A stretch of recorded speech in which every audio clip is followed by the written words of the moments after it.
So hello students, welcome to science states. তো যেমনটি আমরা চালিয়ে যাচ্ছিলাম ক্যালকুলাসের বা ডিফারেন্সিয়াল ক্যালকুলাসের সিরিজটা, তো সেই সিরিজে লাস্ট আমি যে গল্পটা করেছিলাম গতদিন তোমাদের মনে রয়েছে যে এই যে ডক্টর এবং পেশেন্ট এবং ওটিতে নিয়ে গিয়ে পেশেন্টকে অপারেশন করা, এই বিষয়টা আমরা ফাংশনের সঙ্গে কিভাবে রিলেট করছি এবং কিভাবে রিলেট করে ফাংশনটাকে আমরা অপারেট করতে পারছি, সেই গল্প নিয়েই আমরা এগোচ্ছিলাম এবং সেই গল্প নিয়েই আমরা এগোবো। তোমরা যারা এই ভিডিওটা প্রথম দেখছো তারা এর আগের ভিডিওটা দেখে তারপর এখানে আসবে। এই সিরিজটা কন্টিনিউ করলে আমি গ্যারান্টি তো দিতে পারবো না, তার কারণ ডিপেন্ড করে তোমার ম্যাচুরিটি, তোমার ব্রেনের ম্যাচুরিটি বা গল্পের সঙ্গে তুমি কতটা রিলেট করতে পারছো তার উপরে। তো আশা করছি যে তোমাদের সমস্ত কোয়ারিজ সলিউশন আমি করতে পারছি বা ভবিষ্যতে আরও পারবো।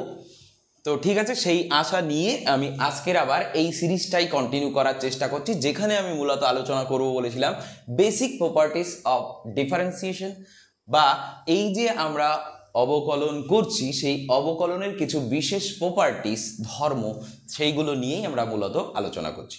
তো বেসিক প্রপার্টিস বোঝার জন্য এই গল্পটা করেছিলাম এবং সেই গল্পের ছলেই আমি এগিয়ে নিয়ে চলছি জিনিসটা। তো দেখো, এবার আমরা এখানে যেটা করছি সেটা কি করতে চলেছি দেখি। আমরা 1 নম্বর প্রপার্টিস, পরপর প্রপার্টিসগুলো এক এক করে দেখতে চেষ্টা করব। একটু পরে এই গল্পের যে ওটি অপারেশন থিয়েটার রয়েছে সেটা আমরা একটু পরেই এখান থেকে মুছে দেব। আচ্ছা, তোমরা আগের ভিডিও দেখে থাকলে এটা অবশ্যই তোমরা ওখান থেকে পেয়ে যাবে, লিখে রাখবে, এইভাবেই তাহলে মনে রাখতে তোমার সুবিধা হবে। আচ্ছা, এবার দেখো বেসিক প্রপার্টিস 1 নম্বরের যেটা থাকে, suppose there is a function y which is equal to x to the power n। তাহলে y একটা ফাংশন যেটা কি রয়েছে, x to the power n ফর্মে রয়েছে। তার মানে here x is a variable and this is independent variable and y is dependent variable। তাহলে এখানে x হচ্ছে একটা স্বাধীন চল রাশি, যে চল রাশির মানের ভিত্তিতে y এর মান ঠিক হয় এবং x এর একটি মাত্র মানের জন্য y এর ওয়ান অ্যান্ড ওয়ানলি মান পাওয়া যায়। তাই এই ধরনের রিলেশনকে আমরা বলতে পারি ফাংশনাল রিলেশন। তাহলে এই যে ফাংশনাল রিলেশন রয়েছে, এখানে x এর সামান্য পরিবর্তনে y এর কি পরিবর্তন হবে, অর্থাৎ dy dx কি হবে সেটা আমরা নির্ণয় করতে চাই, তাই তো? তাহলে এর আগে লিমিটিং ভ্যালু দিয়ে ক্যালকুলাসের লিমিটিং ভ্যালু দিয়ে আমরা ক্যালকুলেট করেছিলাম, এর আগের ভিডিও নয় তার আগেরটাতে এরিয়ার সাহায্যে আমরা ক্যালকুলাসের ক্যালকুলেশন করেছিলাম। তো সেখানে কি পেয়েছিলাম, এবং জেনারেল ফর্মে যখন কোনো একটা ইকুয়েশন থাকবে, সাধারণ কোনো একটা ইকুয়েশন থাকবে, তার কিভাবে ডিফারেন্সিয়েশন করব সেটাই পরপর আমরা দেখতে দেখতে চলছি। তো চলো, তাহলে প্রথম কাজ কি? প্রথম কাজ হচ্ছে এখানে রোগটাকে ডিনোট করা। তাহলে রোগটা কি রয়েছে? রোগটা হচ্ছে এক্স রোগ হয়েছে, তাহলে ব্যক্তির এক্স ডিজিজ রয়েছে। তাহলে এক্স ডিজিজ যদি থাকে তাহলে ডক্টর কে আসবে? ডক্টর এক্স আসবে। ডক্টর এক্স কেমন দেখতে? ডক্টর এক্স এমন দেখতে ডিএক্স, যেটাকে আমরা ডক্টর তো বলতে পারবো না ফাংশানে এটাকে আমরা কি বলবো? অপারেটর। তাহলে আমরা অপারেটর নির্বাচন করবো অ্যাট ফার্স্ট। তাহলে অপারেটর নির্বাচন করলাম ডিএক্স, যে অপারেশনটা করবে, ফাংশনের অপারেশনটা করবে। এখন ফাংশনটাকে অর্থাৎ রোগীটাকে কেবিনের মধ্যে ভরতে হবে। তাই এই যে রোগী এখন ওয়াই, আমরা দেখেছিলাম পেশেন্ট ইজ ওয়াই, তাই তো, হুইচ হ্যাজ এক্স ডিজিজ। তাই আমরা পেশেন্টটাকে কেবিনের মধ্যে নিয়ে আসলাম। তাহলে পেশেন্টটাকে কেবিনের মধ্যে নিয়ে আসা মানে পেশেন্ট তো রোগ নিয়েই কেবিনের মধ্যে ঢুকে যাবে। তাহলে রোগটা কি? রোগটা হচ্ছে X to the power N, বুঝলাম? তাহলে আমরা X to the power N কে কেবিনের মধ্যে প্রবেশ করালাম। তাহলে এখান থেকে কি পাবো? এখান থেকে পাবো ডিওয়াই ডিএক্স, অর্থাৎ rate of change of y with respect to x. তাহলে সেটা কি পাবো দেখি। এবার দেখো, এই যে মাথায় কখানা টিউমার রয়েছে, 1 2 3 4 5 6 এরকম ভাবে গুনতে গুনতে ধরো এন খানা টিউমার মাথায় রয়েছে। ডক্টর কি করবে?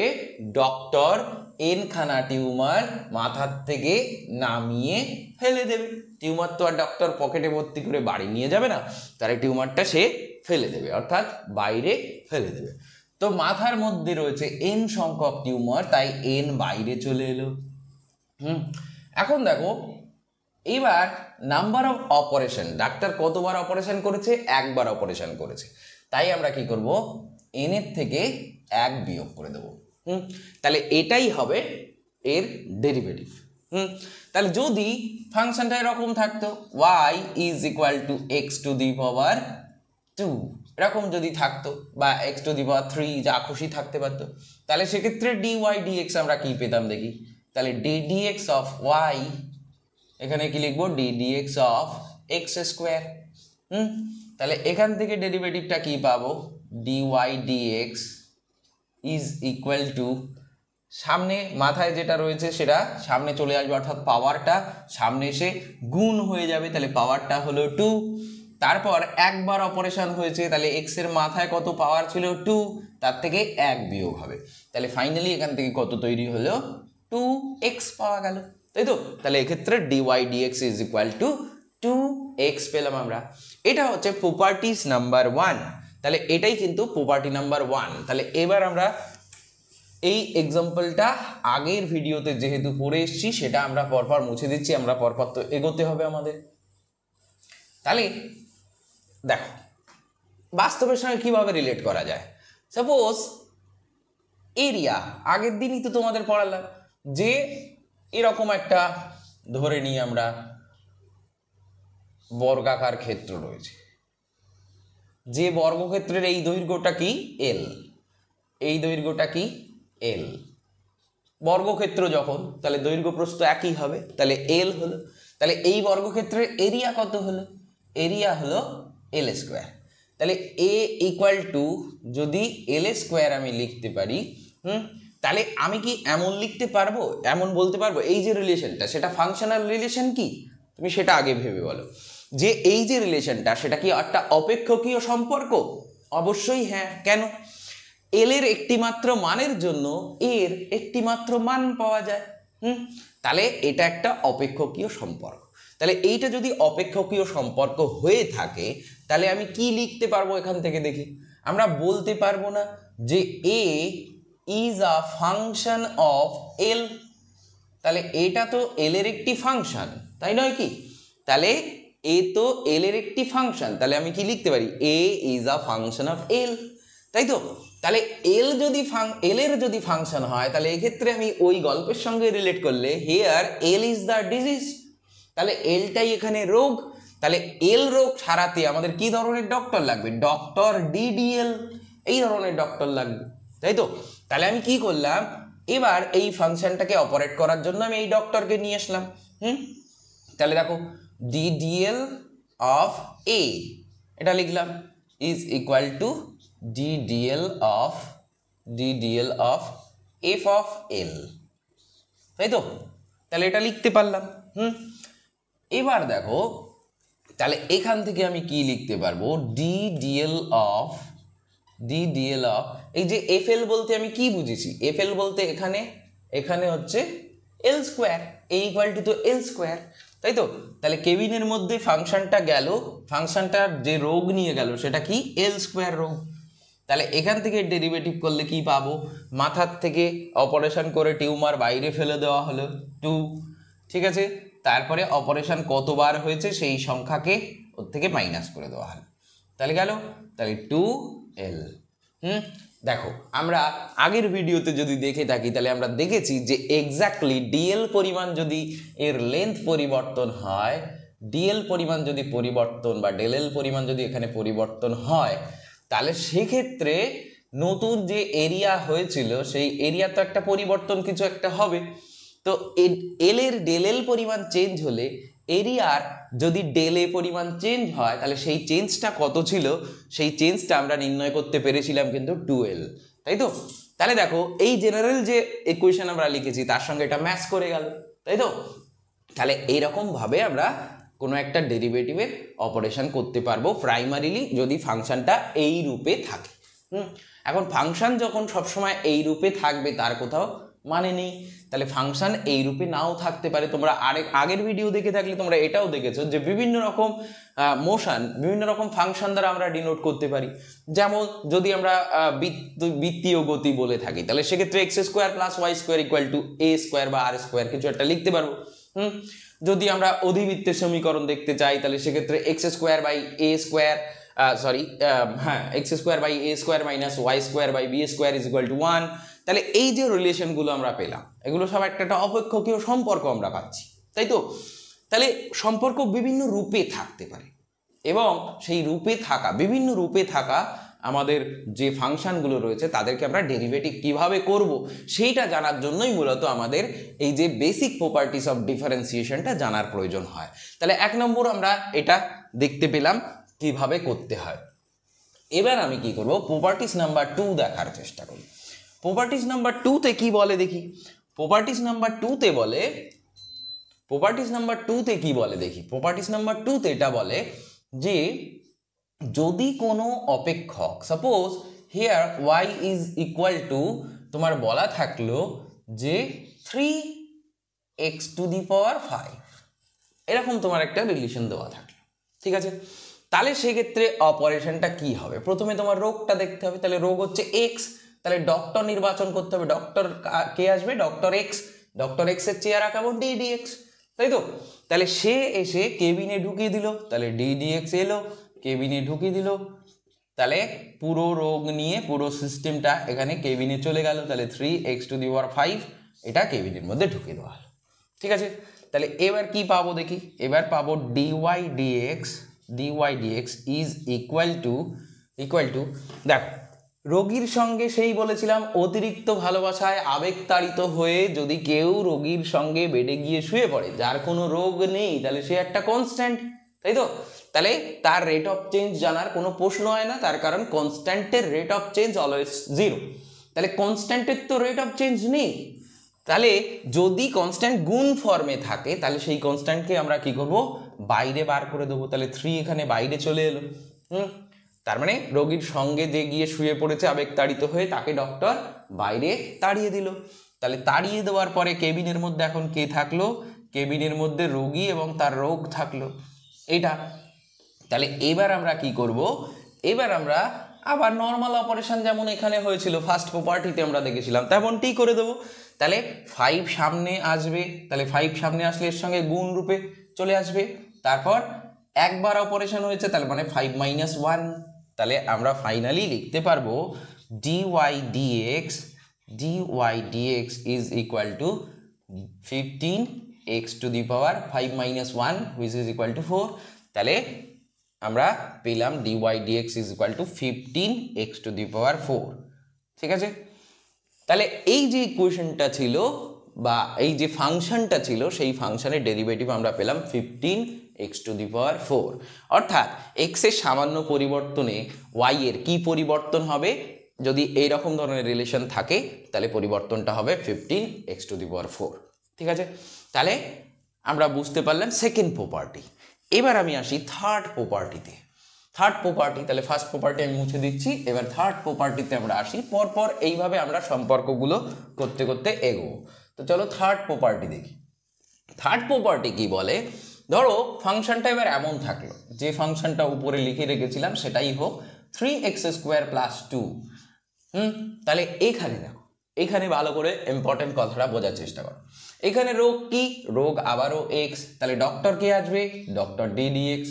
তাহলে ডক্টর এক্স এলো, যার চেহারা ডক্টর এক্স এর চেহারা ডি ডি এক্স। তাহলে এসে রোগীকে কেবিনের মধ্যে ঢুকিয়ে দিল, রোগীকে ওয়াই। তাহলে রোগী কেবিনের মধ্যে ঢুকে গেল মানে অটোমেটিক তার সঙ্গে যা রোগ টোগ যা কিছু রয়েছে সবই কেবিনের মধ্যে ঢুকে গেল। তাহলে হয়ে গেল এই। অতএব আমি কি পেলাম? D y d x is equal to কি পেলাম দেখি।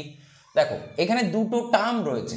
যখন কেবিনের মধ্যে একাধিক টার্ম থাকবে তখন ডক্টর কি করবে? প্রত্যেক টার্মকে আলাদা আলাদাভাবে অপারেট করবে। একযোগে 2-3 জনকে তো অপারেশন করা যাবে না, সেই কারণের জন্য উনি কি করবেন? প্রত্যেকের কাছে আলাদা আলাদা করে যাবেন। তাহলে 3x স্কোয়ারের কাছে গেলেন, তারপরে উনি গেলেন 2 এর কাছে, যিনি প্লাস ফর্মে এর সঙ্গে বসে রয়েছেন। তাহলে এই হলো।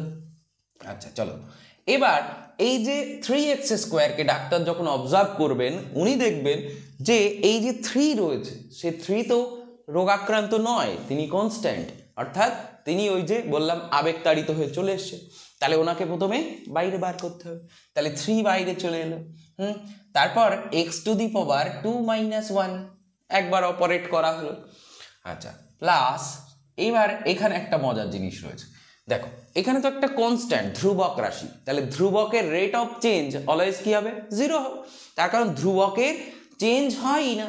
তার মানে একটা সুস্থ মানুষ তার অকারণে ব্রেনের খুলি কেটে ফেললে সে তো মারা যাবে মানে সে থাকবে না, নেই কথাটা যদি আমরা ম্যাথমেটিক্যালি প্রকাশ করতে চাই, তাহলে আমরা কোন ডিজিট ইউজ করবো, 0, 0, তাই তো। তার মানে তার স্থান ফাঁকা হয়ে গেছে পৃথিবীতে, সে আর নেই, চলে গেছে। তার মানে আমি বলতে পারবো যে d d x of some constant বা d d y of some constant বা d d z of some constant, তার মানে কারো কিছু চেঞ্জের ভিত্তিতে যদি কোনো ধ্রুবকের চেঞ্জ নির্ণয় করতে চাই তাহলে সেটা অলওয়েজ 0। তার কারণ নামেই বোঝা যায়, নামেই পরিচয় যে ধ্রুবক মানে যে পরিবর্তনশীল নয়, তাহলে যে পরিবর্তনই হয় না তার পরিবর্তন কারোর সাপেক্ষে কি হবে, 0 হবে।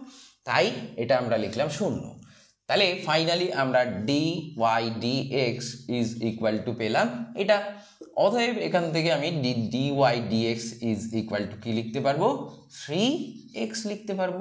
2 - 1 মানে 1, তাহলে মাথায় কিছু দেওয়ার দরকার নেই, তাহলেই 1 বোঝা যাবে। তাহলে কি পাওয়া গেল, 3x। এটা হলো প্রপার্টি নাম্বার 3। পরপর তোমরা নোট ডাউন করতে করতে যাবে, পরপর প্রপার্টি কিন্তু জটিল হতে হতে যাচ্ছে। আচ্ছা, এখানে যদি একটা মাইনাস থাকতো তাহলেও কোনো প্রবলেম হতো না, জাস্ট এখানে একটা মাইনাস বসে যেত। তার মানে কোনো একটা ফাংশন যদি দুটো ফাংশনের যোগ মানে দুটো টার্ম যদি বা একাধিক টার্ম যদি যোগ বা বিয়োগ ফর্মে থাকে তাহলে তাকে আমরা এইভাবে অপারেট করতে পারবো, এবং তার মধ্যে যদি কনস্ট্যান্ট টার্ম থাকে তাহলে এইভাবে তার ডেরিভেটিভ 0 হয়ে যাবে। ঠিক আছে, আচ্ছা চলো তাহলে এবার আমি চলে আসি 4th প্রপার্টিতে। তাহলে এটা মুছে দিলাম, এবার আমরা 4th প্রপার্টিতে আসবো। তো চলো 4th প্রপার্টিতে আসা যাক। 4th প্রপার্টি আমি লিখলাম, যেখানে বলা হলো যে কোনো একটি function, suppose f of x একটি function which is equal to আর দুটো ফাংশনের যোগফল রূপে একটা ফাংশন রয়েছে, অর্থাৎ এফ এক্স ইকুয়াল টু আমি বললাম g of x plus h of x, এরকম আমি বললাম। ঠিক আছে, তার মানে এফ একটি ফাংশন, জি আর একটি ফাংশন, এইচ আর একটি ফাংশন। ঠিক আছে, যেখানে F x equal to G of x plus h of x, অর্থাৎ দুটো ফাংশনের যোগফল রূপে এখানে এফ এক্স অবস্থান করেছে। যদি এমতো অবস্থায় আমার এই যে rate of change with respect to x নির্ণয় করতে হয় এই ফাংশনটার, ঠিক আছে, তাহলে আমরা কিভাবে করব সেটাই এখানে আমাদের জানার বিষয়। আচ্ছা, এর জন্য আমাদের উদাহরণ নিতে হবে, সেই জন্য এটা আমি মুছে দিলাম। তোমরা আশা করি এত সময় নোট ডাউন করে ফেলেছো।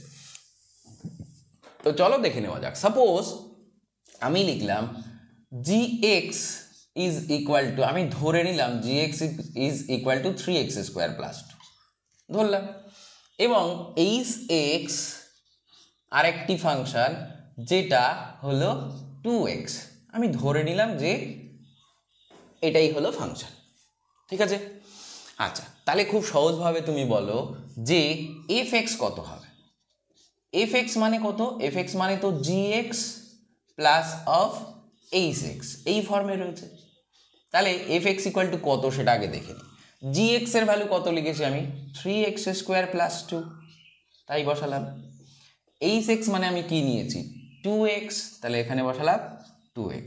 তাহলে এখান থেকে কত পাওয়া যাবে, 3x² প্লাস 2x প্লাস 2, এটা পাওয়া যাবে। অর্থাৎ এফ এক্স ইকুয়াল টু কি হলো, এইটা হলো। ঠিক আছে, তাহলে এখান থেকে তুমি এই কথাটা মনে রাখো যে আমাদের এফ এক্স কিন্তু এটা, আর আমাদের জি এক্স কিন্তু এটা, আর আমাদের যা আমরা ধরেছি সেই অনুসারে এইচ এক্স কিন্তু এটা।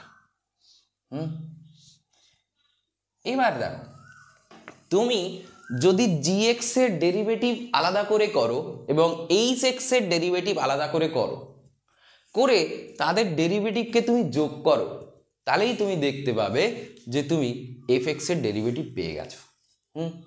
তাহলে তুমি পাচ্ছ কি না আদৌ সেটা চেক করি। প্রথমে দেখো, আমি প্রথমে কি করি, জি এক্স এর কথা ভাবি। তাহলে জি নামক যে ফাংশনটা রয়েছে সেটার যদি আমরা ভালো করে দেখি, তাহলে এখানে রোগটা হলো এক্স রোগ হয়েছে। তাহলে জিএক্স এর অপারেশন কে করতে পারবে? ডিডিএক্স নামক ডক্টর করতে পারবে। তাহলে আমি লিখি ডিডিএক্স অফ জিএক্স। তাহলে এখান থেকে আমরা লিখতে পারবো ডিডিএক্স অফ জিএক্স তার রোগ নিয়ে সম্পূর্ণরূপে কেবিনে চলে গেল, তাহলে 3x² + 2। তাহলে একটু আগেই তোমরা দেখলে এখান থেকে আমরা কত পাবো ডেরিভেটিভটা আমরা পাবো 6x, তাই তো? তাহলে 2 ডেরিভেটিভ 0, সেই জন্য এটা ডেরিভেটিভ পাবো 6x। আচ্ছা চলো এবার h(x) এর ডেরিভেটিভ দেখে নেওয়া যাক। তাহলে h(x) এর দিকে তাকাই, এটাও তো 2x, তাহলে এই যে ফাংশনটা রয়েছে সেখানেও ডিজিটটা হচ্ছে x, অর্থাৎ ভ্যারিয়েবলটা x, তাহলে ডক্টর কেমন আসবে? ddx ডক্টর আসবে। তাহলে এখান থেকে আমি কি করি, এই x এর ডেরিভেটিভ করার চেষ্টা করি।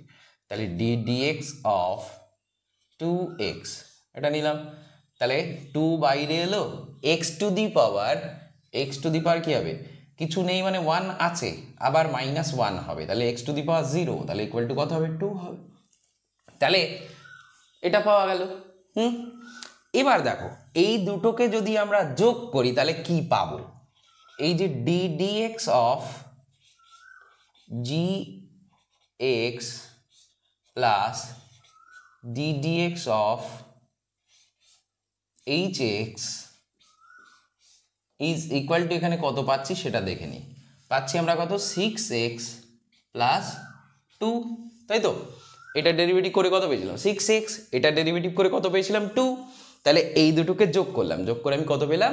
6x + 2 পেলাম। এবার দেখো এইটাই আমরা বলতে চাইছি যে এই যে দুজনকে যদি ডেরিভেটিভ মানে কোনো একটি ফাংশন দুটো ফাংশনের যোগফল রূপে থাকে, তাহলে যে ফাংশন দুটো যোগফল রূপে রয়েছে তাদেরকে আলাদা আলাদাভাবে ডেরিভেটিভ করে যদি আমরা যোগ করি তাহলে যেটা পাবো সেটাই হবে বাকি ফাংশনের ডেরিভেটিভ। তো সত্যি সত্যি এটা ম্যাচ করছে কিনা দেখার জন্য আমি কি করি, একটা আলাদা কালি দিয়ে এর ডেরিভেটিভ করার চেষ্টা করি। দেখো ddx অফ fx করি এবার, তাহলে ddx অফ fx এর ফল কি পাচ্ছি দেখি। তাহলে ddx অফ fx বলতে ddx অফ এই পুরো জিনিসটা 3x² + 2x + 2 এর ডেরিভেটিভ করি, করলে কি পাবো দেখি। ফার্স্ট টার্মটা আগে আসবে, তাহলে ফার্স্ট টার্মটা যেটা হবে ওর ডেরিভেটিভটা আগে হবে, তাহলে 2 সামনে এলো, তাহলে কত পাওয়া গেল? 6x পাওয়া গেল, তার কারণ 2 - 1 করলে x হয়, প্লাস পরের টার্মটা 2x এর ডেরিভেটিভ করলে কি পাবো? x এর মাথায় কিছু নেই মানে 1 আছে, তাহলে 1 সামনে এসে গুণ হবে, তাহলে 2 × 1, তারপরে x two the power 1 - 1 which is equal two কত? 1। তাহলে 6x + 2 হবে প্লাস 0 হবে, তাই তো? প্লাস 0 হবে, কেননা এটা 2 ধ্রুবক রাশি। তার মানে ফাইনালি আমরা দেখতে পেলাম যে ddx of fx is equal two 6x + 2, তাই তো? তাহলে দেখো এটার সঙ্গে এটা মিলে গেল। তাহলে আমরা কি বুঝলাম যে দুটো ফাংশনের ডেরিভেটিভ আলাদা করে যদি আমরা করে তাদেরকে যোগ করি তাহলেই আমরা এর ডেরিভেটিভটা পেয়ে যাচ্ছি। তার মানে প্রপার্টিসটা আমরা কেমন লিখতে পারবো, অর্থাৎ প্রপার্টিসটা আমরা লিখতে পারবো, মোস্ট ইম্পর্টেন্ট প্রপার্টিসটা আমরা কেমন লিখতে পারবো দেখি। আমরা লিখতে পারবো যে ddx of fx is equal two ddx of gx plus ddx of hx, তাই তো? তাহলে আমরা বলতে পারলাম যে দুটো ফাংশন যদি যোগফল রূপে থাকে তাহলে তাদের ডেরিভেটিভটা কেমন করে করতে পারবো, এর ডেরিভেটিভ মানে আসলে এর ডেরিভেটিভ প্লাস এর ডেরিভেটিভ আলাদা করে করলে হয়ে যাবে। আচ্ছা চলো এবার সিম্পলি তুমি যদি gx এর মান এবং hx এর মান এই যে 3x² + 2 + 2x এখানে বসিয়ে দিতে, দিয়ে স্বাভাবিকভাবেই তুমি যদি ওদেরকে ডেরিভেটিভ করতে তাহলেও কিন্তু তুমি এর ফল পেতে। কিন্তু তারপরেও আমরা এটা আলাদা করে প্রপার্টিসটা শিখলাম কেন, বুঝতে পারবে পরে প্রয়োগ ক্ষেত্রে কার্যক্ষেত্রে তুমি দেখবে অনেক ক্ষেত্রে ওই যে পরপর যোগ করে অনেক লম্বা যোগ হয়ে যাচ্ছে, সেই জন্য তোমার অসুবিধা ফিল করতে হবে। সেই জন্য তোমার এই ধরনের প্রপার্টিসগুলোকে আলাদা করে করে শেখানো হচ্ছে। আচ্ছা চলো তাহলে যদি দুটো ফাংশনের বিয়োগফল রূপে একটা ফাংশন অবস্থান করে তাহলে সেক্ষেত্রে আমরা কি করব, যদি বিয়োগফল রূপে অবস্থান করে তাহলে সিম্পলি এখানে মাইনাস থাকলে তাহলে এখানেও মাইনাস হবে, ব্যাস, আর কোনোই চেঞ্জ নেই। তাহলে আর একটা প্রপার্টিস আমরা জেনে ফেললাম যে দুটো ফাংশনের যোগফল রূপে যদি থাকে তাহলে কেমন হবে, এই যে যোগ চিহ্ন এখানে ইউজ করব, যদি বিয়োগফল রূপে ফাংশন থাকে তাহলে এখানেও বিয়োগফল ইউজ করব। তাহলে এইবার আমরা শিখে গেলাম প্রপার্টিস নাম্বার 4 অ্যান্ড 5 একই সঙ্গে। এরপরে আমরা কি শিখবো, তাহলে যোগ বিয়োগ সব শিখে গেলাম, তাহলে গুণ ভাগ শিখতে হবে, তাই তো? তাহলে এবার আমরা আসবো ফাংশন যদি গুণ রূপে থাকে তাহলে সেক্ষেত্রে আমরা কিভাবে তার ডেরিভেটিভটা করতে পারবো, ঠিক আছে? তো চলো, আশা করি এগুলো এত সময় টুকে পেলেছ। তো চলো এবার দেখে নেওয়া যাক যে দুটো ফাংশন যদি গুণ ফর্মে থাকে তাহলে তাদেরকে কিভাবে কি করতে হবে, ঠিক আছে? দেখো, আমি ধরে নিলাম যে এই ফাংশন দুটো একে অপরের সঙ্গে গুণ ফর্মে আছে, ঠিক আছে? একে অপরের সঙ্গে গুণ ফর্মে আছে। তাহলে আমি কি করব, সিম্পলি অতএব fx ইকুয়াল টু আমি কি লিখতে পারবো দেখি, fx ইকুয়াল টু gx এর জায়গায় আমি কি লিখতে পারবো, 3x square plus 2 into H এর জায়গায় আমি কত লিখতে পারবো, 2x। এখন এই দুটোকে যদি আমি গুণ করি তাহলে গুণ করলে কেমন লিখতে পারবো দেখি, এই যে 6x কিউব প্লাস 4x, এটা লিখতে পারলাম। অতএব fx ইকুয়াল টু এই ভ্যালুটা পাওয়া গেল। এবার দেখ, দুজনকে ডেরিভেটিভ করে যদি আমি যোগ করি, দুজনকে ডেরিভেটিভ করে যদি আমি যোগ করি, সরি গুণ করি, তাহলে আমরা এই দুজনের ডেরিভেটিভকে গুণ করলে, ডেরিভেটিভ করে গুণ করলে যে জিনিসটা পাবো সেটাই fx এর ডেরিভেটিভ কি হবে সেটাই আমরা দেখার চেষ্টা করব এখান থেকে। বা দুটো ফাংশন গুণ রূপে যখন অবস্থান করে তখন তাদের ক্ষেত্রে ডেরিভেটিভটা আমরা কি করে নির্ণয় করব, সরাসরি যখন fx এর ডেরিভেটিভ আমাদের করতে বলবে তখন আমরা কি করে করব, ঠিক আছে? তো চলো দেখে নেওয়া যাক। এই যে fx এর ডেরিভেটিভ আমরা করতে চাই, এখানে আমরা একটা সূত্র প্রয়োগ করব, ঠিক আছে? সূত্রটা আমরা কিভাবে পেলাম তোমরা ম্যাথমেটিক্সে শিখবে আশা করি যে কিভাবে সূত্রটাকে আনা হলো, কিন্তু আমরা এখানে শুধু সূত্রটাকেই শেখাবো। আচ্ছা, তার কারণ ক্যালকুলাসের আরো মোর ডেপথে মানে অনেক গভীরে আমরা কিন্তু প্রবেশ করিনি, ক্যালকুলাস কিন্তু এতটা সহজ জায়গা নয়। তো যাই হোক, আমাদের যেটুকু লাগবে সেটুকু আমরা সুন্দরভাবে কনসলিডেটেড ওয়েতে শেখার চেষ্টা করছি। তো চলো, যখন দুটো গুণফল রূপে থাকবে তখন যদি আমাকে বলে যে তুমি ddx অফ fx নির্ণয় করো, তাহলে তখন তুমি কিভাবে নির্ণয় করবে, তার জন্য যে সূত্রটা আমরা ইউজ করব, সূত্রটা প্রথমে দেখে নিই। সূত্রটা হচ্ছে প্রথম ফাংশন ইন্টু দ্বিতীয় ফাংশনের ডেরিভেটিভ। তাহলে দ্বিতীয় ফাংশনের ডেরিভেটিভ, দ্বিতীয় ফাংশন কোনটা নিয়েছিলাম আমরা, h(x) নিয়েছিলাম, তাহলে প্রথমটা ইন্টু দ্বিতীয়টার ডেরিভেটিভ প্লাস দ্বিতীয় ফাংশনটা ইন্টু প্রথম ফাংশনের ডেরিভেটিভ। তাহলে প্রথম ফাংশন কোনটা নিয়েছিলাম, g অফ x। এটাই যদি আমরা করি তাহলে আমরা পেয়ে যাব ddx এর ডেরিভেটিভ, ঠিক আছে? তা প্রথমে দেখো, এখানে fx এর ভ্যালু যদি এই গুণফল রূপে আমরা দেখি তাহলে fx এর ভ্যালু আমরা কত পাবো, এখান থেকে fx ইকুয়াল টু আমরা পাবো 6x কিউব প্লাস 4x, ঠিক আছে? তুমি নর্মালি যদি fx এর ডেরিভেটিভ করো, নর্মাল ডেরিভেটিভ fx এর করো, তাহলে তুমি কি পাবে সেটা দেখি। ddx অফ fx তুমি করলে, ঠিক আছে? তাহলে তুমি কি পাবে দেখি, তুমি পাবে এখান থেকে ফার্স্ট টার্মের ডেরিভেটিভ হবে 6 তো সামনে আছে, সে থেকেই যাবে, 3টা বাইরে চলে আসবে, তাহলে 3 6 18 হবে। x এর মাথায় পাওয়ারে যা রয়েছে সেটার থেকে 1 মাইনাস হবে, তাহলে কত হবে, 2 হবে। প্লাস এখান থেকে দেখো 4x রয়েছে, তাহলে 4 তো ধ্রুবক রাশি বাইরে থাকবে, x এর মাথায় কিছু নেই মানে 1 রয়েছে, 1 সামনে এসে 4 এর সঙ্গে গুণ হবে, 4 × 1 মানে 4, আবার এখানে 1 - 1 হবে, তাহলে x two the power 0 which is equal to 1। তাহলে এখান থেকে তুমি কি পেলে, প্লাস 4 পেলে। এটা হচ্ছে নর্মালি তুমি যদি fx এর ডেরিভেটিভ করো, তাহলে এক্ষেত্রে fx যেটা ছিল তার ডেরিভেটিভ করলে কি পাওয়া যায়, 18x² প্লাস 4, তাই তো? এবার দেখি এখান থেকে এই নিয়মে ডেরিভেটিভ করলে কি ফল পাওয়া যায়। দেখো gx ইকুয়াল টু কি ছিল, gx ইকুয়াল টু আমাদের ছিল 3x স্কোয়ার প্লাস 2, এটা আমাদের ছিল gx। তাহলে একে লিখে দিলাম। hx এর ডেরিভেটিভ, তাহলে hx এর ডেরিভেটিভ করলে আমরা কি পাবো, এটার ডেরিভেটিভ করলে কি পাবো, এটার ডেরিভেটিভ করলে আমরা পাবো 2, তাই তো। তাহলে এর সঙ্গে 2 গুণ করে দিলাম, এটা থার্ড ব্র্যাকেটের মধ্যে রাখলাম, সেকেন্ড ব্র্যাকেটের মধ্যে রাখলাম, সরি। আচ্ছা, তাহলে প্লাস hx মানে কি ছিল 2x, তাহলে 2x নিলাম,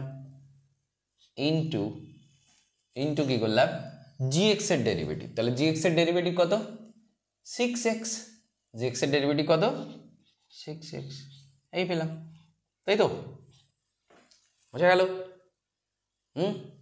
তাহলে এবার দেখা যাক কত পেলাম, 6x স্কোয়ার প্লাস 4, এখান থেকে কত 6 2 12, 12x স্কোয়ার প্লাস 4, ঠিক আছে। তাহলে এখান থেকে আমি কত লিখতে পারবো, 6x স্কোয়ার রয়েছে, এখানে 12x স্কোয়ার রয়েছে, তাহলে 18x স্কোয়ার প্লাস 4। দেখো এই মেথডে যদি আমরা ডেরিভেটিভটা করি তাহলে আমরা কত পাবো, 18x স্কোয়ার প্লাস 4। আমরা যদি নর্মাল মেথডে করি 18x স্কোয়ার প্লাস 4। এখন প্রশ্ন হচ্ছে যে এই জিনিস আমরা কেন করব, হঠাৎ করে এই প্রপার্টিসটা আমরা শিখবো কেন? এই প্রপার্টিস তুমি যদি না শেখো তুমি প্রবলেমে পড়বে। কি, আবারও বলি যে এখন যে উদাহরণগুলো নিয়ে আমরা পরপর এগোচ্ছি, আমরা ছোটোখাটো কিছু উদাহরণ নিয়েছি, দেখতে সহজতর উদাহরণ নিয়েছি।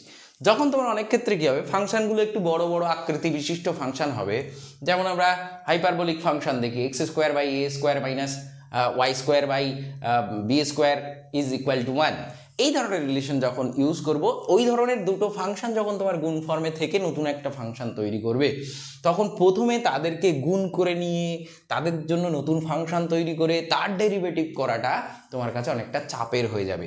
তোমার তার থেকে এই প্রপার্টিস ইউজ করাটা খুব সহজ হবে। এটাকে অনেক সময় আমরা ইউভির ফর্মুলা বলে থাকি, কেননা তখন এখানে আমরা ফাংশনটাকে জি ইউজ না করে আমরা ইউ ইউজ করি, এখানে আমরা ভি ইউজ করি। তাই ইউভির ফর্মুলা আমরা বলে থাকি, যেটা কি প্রথমটা ইন্টু দ্বিতীয়টার ডেরিভেটিভ প্লাস দ্বিতীয়টা ইন্টু প্রথমটার ডেরিভেটিভ। এটা কখন প্রযোজ্য, দুটো ফাংশন যদি গুণ ফল রূপে অবস্থান করে একটা নতুন ধরনের ফাংশন তৈরি করে, তবে সেক্ষেত্রে আমরা এই রুলটা অ্যাপ্লাই করতে পারবো। চলো এবার দেখে নেওয়া যাক যে পরের প্রপার্টিটা কি হবে। এত সময় পর্যন্ত তো আমরা গুণ শিখে গেলাম, এবার ভাগের প্রপার্টিটা দেখার চেষ্টা করি। যখন ভাগ হবে তখন আমরা কি করে ক্যালকুলেট করব, তাহলে এটা আশা করি তোমরা বুঝতে পেরেছো। চলো এবার আমরা দেখি যখন ভাগ ফর্মে থাকবে তখন আমরা কি করব, ঠিক আছে। তো চলো দেখে নেওয়া যাক ভাগ ফর্মে থাকলে কি করতে হয়। দেখো ভাগ ফর্মে বলতে আমি বলতে চাইছি যে এফ অফ এক্স একটা ফাংশন যেটা তৈরি হয়েছে একটি ফাংশন জি অফ এক্স আর একটি ফাংশন এইচ অফ এক্স এর ভাগফল নিয়ে।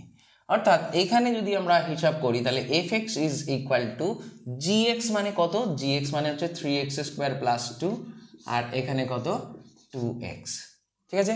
এইরকমভাবে এই ফাংশনটা তৈরি হয়েছে।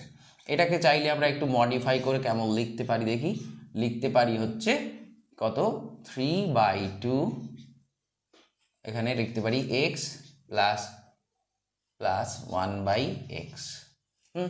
তাহলে এটাকে আমরা এই ফর্মে লিখতে পারি। তাহলে এইরকম ফর্মে যদি কোনো একটা ফাংশন থাকে, ঠিক আছে। এবার তুমি একটা মজার জিনিস দেখো, এখানে 2x আমি নিচে দিয়েছি, কিন্তু আমি যদি উল্টোটা নিতাম 2x উপরে নিতাম আর এটা যদি নিচে দিতাম, তাহলে কিন্তু এরকমভাবে একটা সিম্পলিফাইড রিলেশন তুমি পেতে না, তাই তো। তার মানে এরকম জটিল ফাংশন যখন ভাগফল রূপে থাকবে তখন স্বাভাবিক নিয়মে এরকম করে তাদেরকে পার্ট বাই পার্ট প্লাস বা মাইনাসে ভেঙে ফেলে নর্মাল মেথডে তুমি তাদের ডেরিভেটিভ করতে পারবে না। তাই তোমার এই নতুন জিনিস কিন্তু শিখতেই হবে। তাই চলো দেখে নেওয়া যাক এখান থেকে কি করে আমরা এই ধরনের ফাংশনের অপারেশনটা করব। তাহলে আমরা চাই rate of change of F with respect to x, অর্থাৎ এফ ফাংশনের রেট অফ চেঞ্জ আমরা নির্ণয় করতে চাই উইথ রেসপেক্ট টু এক্স। তাহলে আমরা ddx of F of x লিখলাম, ddx of F of x which is equal to কি হবে, দেখো এটা খুব ইম্পর্টেন্ট, ভালো করে মনে রাখবে। নিচেরটা অর্থাৎ নিচে যে টার্মটা রয়েছে সেটা কি, কোন ফাংশনটা, h(x), তাহলে নিচের ফাংশনটা ইনটু উপরের ফাংশনের ডেরিভেটিভ, তাহলে নিচেরটা ইনটু উপরের ফাংশনের ডেরিভেটিভ হলো মাইনাস উপরেরটা ইনটু নিচের ফাংশনের ডেরিভেটিভ, তাহলে dx অফ নিচের ফাংশন কোনটা ছিল, নিচের ফাংশন ছিল h(x), তাহলে কি পেলাম, নিচেরটা ইনটু উপরেরটা ডেরিভেটিভ মাইনাস উপরেরটা ইনটু নিচেরটা ডেরিভেটিভ বাই নিচের যে ফাংশনটা রয়েছে সেই ফাংশনটার স্কোয়ার অর্থাৎ বর্গ। এটাই যদি করি তাহলেই আমরা সরাসরি fx এর ডেরিভেটিভটা পেয়ে যাব। ঠিক আছে, তাহলে এটা করলে আমরা সরাসরি fx এর ডেরিভেটিভটা পেয়ে যাব। আচ্ছা, তাহলে এই প্রপার্টিস থেকে আমরা যেটা শিখলাম, যখন দুটো ফাংশনের ভাগফল রূপে নতুন একটা ফাংশন অবস্থান করবে তখন সেই ফাংশনটার ডেরিভেটিভ আমরা কোন মেথডে করব। ঠিক আছে, যখন ফাংশন দুটো অনেক বড় হয়ে যাবে, এই gx এবং hx যদি সাইজ একটু বড় হয়ে যায় বা দেখালো নিচের কোয়ান্টিটির থেকে উপরের কোয়ান্টিটিটা দেখা যাচ্ছে এমন ফর্মে রয়েছে যে তুমি এরকম ভাগ ফর্মে আলাদা করে তাদেরকে লিখতে পারছো না, সেক্ষেত্রে সমস্যাটা অনেকটা জটিল হয়ে যায়। তো সেক্ষেত্রে দুটো ভাগফল রূপে যদি দুটো ফাংশন থেকে নতুন একটা ফাংশন তৈরি করে তাহলে তাদেরকে কিভাবে আমরা ডেরিভেটিভ করব সেটা আমরা এই নিয়মের সাহায্যে দেখতে পেলাম। তাহলে এই নিয়মে যদি ডেরিভেটিভ করি তাহলে আমরা অটোমেটিক্যালি তার একটা ক্যালকুলেট করে ভ্যালু, সুন্দর একটা ভ্যালু আমরা বার করতে পারবো। তো ঠিক আছে, এত সময় পর্যন্ত আমরা বেসিক প্রপার্টিস অফ ডিফারেন্সিয়েশন সেটা আমরা কিছুটা আয়ত্ত করতে পারলাম। এইবার এই যে বেসিক প্রপার্টিসের মধ্যে রয়েছে, বেসিক প্রপার্টিসের মধ্যে মোস্ট ইম্পর্টেন্ট একটা প্রপার্টিস আমাদের রয়েছে যেটাকে আমরা বলি চেন রুল।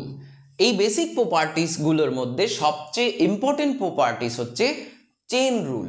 তাহলে কি সেই চেন রুল সেটা নিয়ে আমরা কি করব সেটা আমাদের কাছে খুব গুরুত্বপূর্ণ। তার কারণ আমরা এই ওয়ান ডাইমেনশনাল মোশন যখন পড়বো, গতির সমীকরণগুলো যখন আমরা প্রমাণ করার চেষ্টা করব তখন চেন রুল আমাদের ইউজ করতে হবে, বা অন্যান্য জায়গায় অনেক জায়গায় আমরা ক্যালকুলাস যখন ইউজ করব তখন আমাদের কিন্তু এই চেন রুলটা ইউজ করতে হবে।